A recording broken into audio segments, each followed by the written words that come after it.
জীবনের তরে যতবার জুমার দিন আসবে এই 5টা আমল সারা জীবন নিয়মিত আঁকড়ে ধরবেন, আমল করবেন। যারা নিয়ত করতেছেন হাত তোলেন। আল্লাহ আমাদের সবাইকে আমল করার তৌফিক দান করুন। নাম্বার 1, সবচেয়ে বেশি যেটা করতে হবে পরিমাণে, জুমার দিন, জুমার রাত, বৃহস্পতিবার সন্ধ্যা থেকে নিয়ে শুক্রবার সন্ধ্যার আগ পর্যন্ত পরিমাণে সবচাইতে বেশি করতে হবে যে আমলটা, সেটা হলো দুরূদ শরীফের আমল। কিসের আমল? ভাইরা, দুরূদ এমন একটা আমল, আপনি যদি শুধু দুরূদের এই আমলটাকে আঁকড়ে ধরেন, সবসময় আপনার মুখ দিয়ে দুরূদ বের হতে থাকে, পড়তে থাকেন, তো নবী করিম সাল্লাল্লাহু আলাইহি সাল্লামের ভাষ্য অনুযায়ী, তার ওয়াদা অনুযায়ী, ইদান তুকফা হাম্মুক ওয়া তুগফার যামবুক, তোমার যত পেরেশানি আছে নবী সাল্লাল্লাহু আলাইহি সাল্লাম বলেছেন এই সব পেরেশানি দূর করার জন্য এই দুরূদের আমলটা যথেষ্ট হবে ইনশাআল্লাহ। এবং গুনাহ মাফের জন্য এই দুরূদের আমলটা কি হবে? যথেষ্ট হবে। নবী করিম সাল্লাল্লাহু আলাইহি সাল্লাম বলেছেন, মান সাল্লা আলাইয়া মাররাতান সাল্লাল্লাহু আলাইহি আশরা, যে ব্যক্তি আমার প্রতি একবার দুরূদ পাঠ করবে, আল্লাহ রাব্বুল আলামিন তার প্রতি 10 বার রহমত নাজিল করবেন। কয়বার রহমত নাজিল করবেন? আপনার জীবনে 10টি জায়গায় খুব ক্রাইসিসে পড়ে গেছেন, কোনো জটিল সিচুয়েশনে মুখোমুখি হয়ে গেছেন, বিপদের মধ্যে পড়ে গেছেন, ওই জায়গায় আল্লাহর রহমত পাবেন। এরকম একবার দুরূদ পাঠ করবেন হক আদায় করে, যথাযথভাবে মহব্বতের সাথে 10 বার আপনার জীবনে আল্লাহ তাআলা অনুগ্রহ নাজিল করবেন। নবী করিম সাল্লাল্লাহু আলাইহি ওয়াসাল্লাম বলেছেন, আকসিরু আলাইয়া মিনাস সালাতি মিন ইয়াউমিল জুমআতি ওয়া লাইলাতিল জুমআহ, তোমরা জুমার দিন এবং জুমার রাতে আমার প্রতি বেশি বেশি দুরূদ পাঠ করবে, দুরূদ প্রেরণ করবে। ফাইন্না সালাতাকুম মা'রুদাতুন আলাই, কারণ তোমরা যে দুরূদ পাঠ করো এটা আমার কাছে পেশ করেন আল্লাহর ফেরেশতারা, এবং রীতিমতো নামধাম সহকারে আল্লাহর একদল ফেরেশতা নিয়োজিত আছে। তারা বলেন, আল্লাহ, হে আল্লাহ রাসূল, আপনার অমুক উম্মত, অমুক অনুসারী, আল্লাহর অমুক বান্দা পৃথিবীর অমুক প্রান্ত থেকে, অমুক দেশ থেকে, অমুকের সন্তান, সে আপনার প্রতি দুরূদ পেশ করেছে জুমার দিনে, জুমার রাতে বা অন্য সময়ে। এটা নবী করিম সাল্লাল্লাহু আলাইহি সাল্লামের কাছে রিপোর্ট দেওয়া হয় আল্লাহর নিযুক্ত ফেরেশতাদের মাধ্যমে। আপনি যখন দুরূদ পাঠ করবেন, আপনার ভিতরে এই ফিল হবে যে আমি দুরূদ পাঠ করছি আর আমার নবীর কাছে এটা উপস্থাপিত হচ্ছে আমার নাম ধাম, আমার রিপোর্ট সহকারে। এই জন্য শুক্রবার দিন এবং রাত, অর্থাৎ বৃহস্পতিবার সন্ধ্যা থেকে নিয়ে শুক্রবার সন্ধ্যা পর্যন্ত এই 24 ঘন্টার মধ্যে নবী করিম সাল্লাল্লাহু আলাইহি সাল্লামের ভাষ্য খেয়াল করেন, আকসিরু আলাই, ওলামায়ে কেরাম জানেন নবী আলাইহিস সালাম সাধারণত কোনো আমল পরিমাণে বেশি করতে বলতেন না। পরিমাণে বেশি করতে বলার মতো আমল খুব কম ইসলামে। গোটা কোরআন যদি খোলেন আপনি, পরিমাণে অধিক করতে বলা হয়েছে এরকম আমল খুব বেশি পাবেন না। তোমরা বেশি বেশি করে নামাজ পড়ো, বেশি বেশি করে রোজা রাখো, এরকম কথা কোরআন হাদিসে নাই। অবশ্যই একজন ইমানদার 5 ওয়াক্ত ফরজ নামাজের পাশাপাশি অধিক পরিমাণে নফল নামাজও পড়বেন, সেটা ভিন্ন কথা, কিন্তু কোরআনে বেশি পরিমাণে আল্লাহর জিকির করার কথা বলা হয়েছে। আর নবী করিম সাল্লাল্লাহু আলাইহি সাল্লাম বৃহস্পতিবার সন্ধ্যা শুরু হলে শুক্রবার সন্ধ্যার আগ পর্যন্ত বেশি পরিমাণে করতে বলেছেন যে কাজটা, সেটা হলো দুরূদ শরীফের আমল। অতএব ভাইরা আমার, বৃহস্পতিবার সন্ধ্যা থেকে নিয়ে শুক্রবার সন্ধ্যা পর্যন্ত, আপনি দোকানদার মানুষ, বৃহস্পতিবারে ব্যবসা করছেন, দোকানদারি করছেন, কোনো অসুবিধা নাই, আপনার অবসর সময়গুলোতে মুখ দিয়ে দুরূদ পড়তে থাকবেন। দুরূদের মধ্যে সবচেয়ে শ্রেষ্ঠ দুরূদ হলো নামাজে যেটা পড়েন, দুরূদ ইব্রাহিম, আল্লাহুম্মা সাল্লি আলা মুহাম্মদ ওয়া আলা আলি মুহাম্মদ কামা সাল্লাইতা আলা ইব্রাহিম ওয়া আলা আলি ইব্রাহিম ইন্নাকা হামিদুম, আল্লাহুম্মা বারিক আলা মুহাম্মদ ওয়া আলা আলি মুহাম্মদ কামা বারাকতা আলা ইব্রাহিম ওয়া আলা আলি ইব্রাহিম ইন্নাকা হামিদুম। তাহলে দুরূদের এই আমলটা, এটা করার জন্য আল্লাহ তাআলা এমন সহজ করে দিয়েছেন যে ওযুর প্রয়োজন নাই। আপনার ওযু নাই, তারপর আপনি দুরূদ পাঠ করতে পারবেন।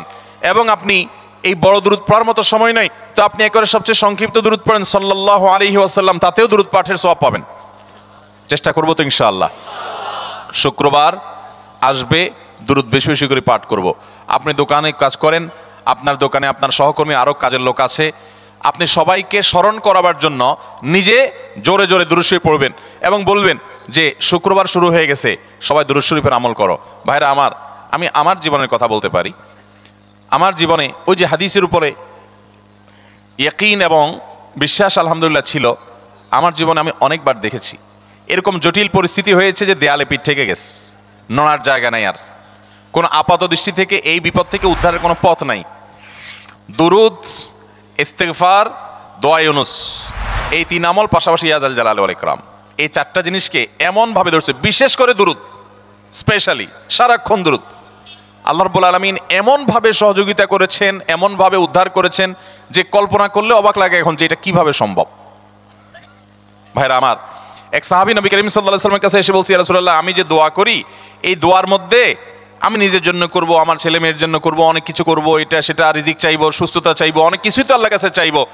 আপনি তো আল্লাহর রাসূল, আপনার জন্য দোয়া করলে আমাদেরই লাভ, একবার দোয়া করলে আল্লাহ 10 বার রহমত নাজিল করবেন, তো আপনার জন্য আমার দোয়ার ভিতরে কত পার্সেন্ট রাখবো? সাহাবী বারবার বিভিন্ন পার্সেন্টেজ বলছিলেন যে 3 ভাগের 1 ভাগ আপনার জন্য রাখি ইয়া রাসূলুল্লাহ, অর্ধেক রাখি, আরো বেশি করে রাখি।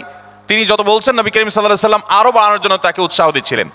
এক পর্যায়ে যখন তিনি বললেন, ইয়া রাসূলুল্লাহ, আমি আমার কোন দোয়ার সবটুকু যখন আপনার জন্য নিবেদন করব, আমি কোনো একবার যখন দোয়া করব, দোয়া শুধু আপনার জন্যই করব যখন, অর্থাৎ পিওর দরুদ যখন পড়বো, নিজের জন্য আর কিছু চাইবো না, শুধু আপনার জন্যই যদি চাই কোনোবার, তাহলে তখন নবী করিম সাল্লাল্লাহু আলাইহি ওয়াসাল্লাম বলেছেন, ইদান তুকফা হাম্মুক ওয়া তুগফার যামবুক, তাহলে তোমার সকল পেরেশানি থেকে উদ্ধারের জন্য এই দুরুদটাই যথেষ্ট হয়ে যাবে, এবং তোমার সকল গুনাহ মাফের জন্য এটা যথেষ্ট হয়ে যাবে। মোহতারাম হাজরিন, দুরুদের আমলটা এত সুন্দর আমল, কিন্তু আবার তাড়াহুড়া করে পড়বেন না, সাল্লাল্লাহু আলাইহি ওয়াসাল্লাম সাল্লাল্লাহু আলাইহি ওয়াসাল্লাম সাল্লাল্লাহু আলাইহি ওয়াসাল্লাম সাল্লাল্লাহু আলাইহি ওয়াসাল্লাম সংখ্যা বাড়ানোর জন্য হুলস্থুল করে পড়লেন না, মহব্বতের সাথে সাল্লাল্লাহু আলাইহি ওয়াসাল্লাম সাল্লাল্লাহু আলাইহি ওয়াসাল্লাম আল্লাহুম্মা সাল্লি আলা মুহাম্মদ, অর্থ বুঝে বুঝে আল্লাহুম্মা সাল্লি আলা মুহাম্মদ মানে কি, আল্লাহ আপনি মুহাম্মদের প্রতি শান্তি বর্ষণ করুন। আরে ভাই, মুহাম্মদ সাল্লাল্লাহু আলাইহি ওয়াসাল্লামের প্রতি আল্লাহ তাআলা শান্তি এমনি বর্ষণ করবে, আপনি আমি দোয়া করলেও করবেন, না করলেও। কিন্তু মাঝখান থেকে আমরা, ভাইরা আমার, কোনো বড় কর্মকর্তার কাছে আপনার কোনো কাজের ঠেকা আছে, কর্মকর্তার ওই ছেলেটার আপনি দেখছেন যে খাচ্ছে না, আপনি যদি বলেন, স্যার ছেলেটা খাচ্ছে না স্যার, একটু ডাক্তার দেখান স্যার, এভাবে তো বাঁচবে না, ওর কষ্ট হচ্ছে স্যার, আপনি বললেও উনি ওনার ছেলের দিকে কেয়ার করবে, কিন্তু আপনি এটা বলার কারণে তার নৈকট্য পাবেন কি পাবেন না, তার সিম্প্যাথি পাবেন কি পাবেন না। আরশ আজিমের মালিক তার হাবিবকে এত মহব্বত করেন, তিনি তার হাবিবের প্রতি এমনিতেই রহমত নাজিল করবেন, তাকে বিভিন্ন মর্যাদা আগে থেকেই দেওয়ার ঘোষণা দিয়ে রাখছেন, কিন্তু আপনি আমি দোয়া করলে আল্লাহ তাআলা তার মাধ্যমে আমাদের ভাগ্যকে সুপ্রসন্ন করে দিবেন। দুরুদের আমলকে জীবনের তরে আঁকড়ে ধরবেন ভাই, শুধুমাত্র জুমার দিন, জুমার রাত না, সব সময় অধিক পরিমাণে। এরাবিয়ানদের মধ্যে আমলটা খুব বেশি আছে, তাদের দেখবেন তারা দুইটা আমল, মুখে দুইটা আমল, ভালো মন্দ তাদের মধ্যেও আছে, কিন্তু এই দুইটা আমল তাদের মধ্যে খুব ভালো। বেশিরভাগ মানুষই দেখা যায় অবসর সময় আস্তাগফিরুল্লাহ, ইস্তিগফার করছে অথবা দুরুদের আমল করছে। আমাদের অবসর সব সময়গুলো নিয়ে গেছে মোবাইল ফোন। ভাইরা আমার, 4 বছর 5 বছর 6 বছর 7 বছর 10 বছর ধরে মোবাইল টিপতেছেন, ফেসবুক টিপতেছেন, ইউটিউব টিপতেছেন, বুকে হাত দিয়ে আমাকে জবাব দেয়া লাগবে না, নিজের বিবেকে একটু জবাব দেন। এই 10 বছর ফেসবুক, ইউটিউব, টিকটক, হোয়াটসঅ্যাপ টিপে আপনার অর্জন কি হয়েছে একটু হিসাব মিলান। এই যে স্ক্রল করতেছেন আঙ্গুল দিয়া, ঘন্টাকে ঘন্টা এই আঙ্গুল দিয়ে টানছেন টানছেন, নিচের দিকে যাচ্ছেন স্ক্রল করে ফেসবুকে, ইউটিউবে, একের পর এক, আপনার জীবনে অর্জনটা কি হয়েছে বলেন? ভাইরা আমার, এই মোবাইলে নিয়ন্ত্রণ করতে হবে, প্রয়োজনে ব্যবহার করতে হবে, কিন্তু এটাকে অনিয়ন্ত্রিত ব্যবহার করা যাবে না। একেবারে যখন তখন সারাদিন টিপাটিপি করলেন, আজকাল তো পোলাপান টয়লেটে গেলেও নিয়ে যায়। আল্লাহ তাআলা আমাদেরকে এই রোগ থেকে বেঁচে থাকার তৌফিক দান করুন। ভাইরা আমার, জীবনটাকে পরিবর্তন করতে হয়, সারা জীবন তো একরকম থাকলে হবে না। বহুত পাগলামি করেছি, আসুন নিজেকে সংশোধন করি। তাহলে জুমার দিন উপলক্ষে 1 নম্বর আমল বলেছি, বেশি বেশি কোন আমল করতে হবে?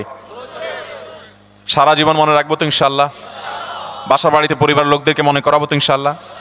আমি আমার ড্রাইভার থাকুক, আমার ছেলে মেয়ে থাকুক, আমার পরিবারের লোক থাকুক, আমি আমার কথা আপনাদের বলি উৎসাহের জন্য, যে জুমার দিন শুরু হয়ে গেলে শুধু আমি না, আমার পরিবার অন্যান্যরাও একে অন্যকে আমরা স্মরণ করে দিই। কে কে দুরূদ পড়তে কতবার পড়ছো, কেউ পড়ছে কিনা একবারও, সন্ধ্যা হয়ে গেছে, অনেক হয়ে গেছে, সবাই শুরু করি, আমলটা করবো তো ইনশাআল্লাহ। নাম্বার 1।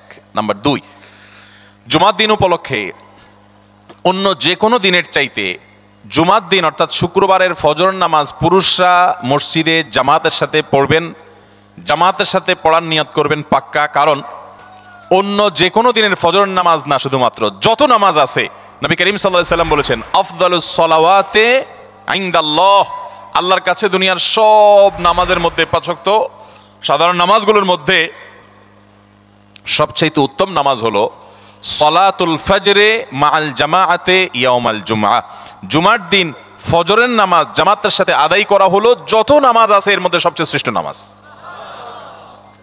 তাহলে জুমার দিনে এই বিষয়টা বিশেষভাবে খেয়াল রাখবো, জুমার দিন ফজর নামাজটা পুরুষরা কোথায় পড়বো, এবং সেটা বৃহস্পতিবার থেকে পরিকল্পনা শুরু করবো যে কালকের ফজর নামাজ যাতে কোনো অবস্থাতে আমার মিস না হয়। আমাদের আখিরাতের ব্যবসা এটা ভাই, আখিরাতের কারেন্সি সংগ্রহ করা। যত খুঁটে খুঁটে ভালো ভালো আমলগুলো করবেন, আপনার আমল নামাতে আমল সওয়াব জমা হতে থাকবে। চেষ্টা করবো তো ইনশাআল্লাহ।